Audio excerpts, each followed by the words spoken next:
Hey there, it's Pastor Aaron again. I'm coming at you not quite live. I pre-recorded this because my family's on vacation. We should be coming back tomorrow sometime, maybe, hopefully, if all goes well. But I wanted to record a message to talk a little bit about forgiveness. We're talking about forgiveness for 2 weeks at Altar Church. And when we talk about forgiveness, there's all sorts of things that we have to take into consideration.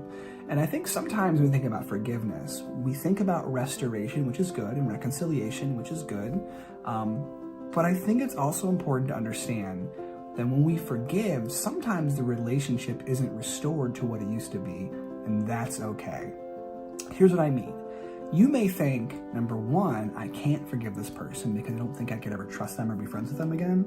Well, you may never trust them again, and you may never be friends with them again, but you can still forgive them. What that means is you don't hold anger and bitterness and contempt in your heart.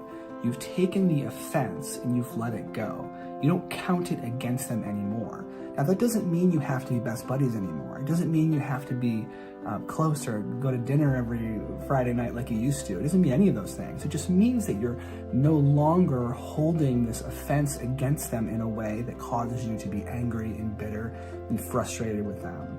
It's been said before that when we're angry with people, or rather when we don't forgive them, it's like we're designing our own prison, and that's true, because these feelings of anger and bitterness, they produce feelings inside of us that actually destroy our intimacy with God.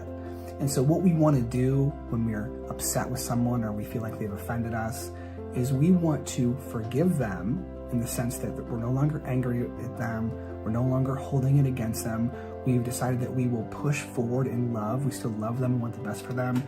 However, it doesn't mean that we have to trust them again, or it doesn't mean we have to be best friends. Maybe you will, and that's great, but you don't have to. You can have a boundary. In fact, that's healthy to have boundaries.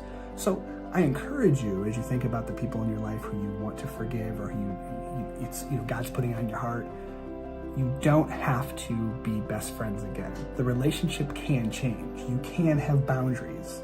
So try forgiveness first, and then see what happens. Maybe you will be friends again. Maybe you will develop trust. Maybe you will continue to go for coffee every Tuesday night. Maybe you will. That'd be great if you could. But that doesn't have to happen. First, make forgiveness a priority. Then see if the relationship can be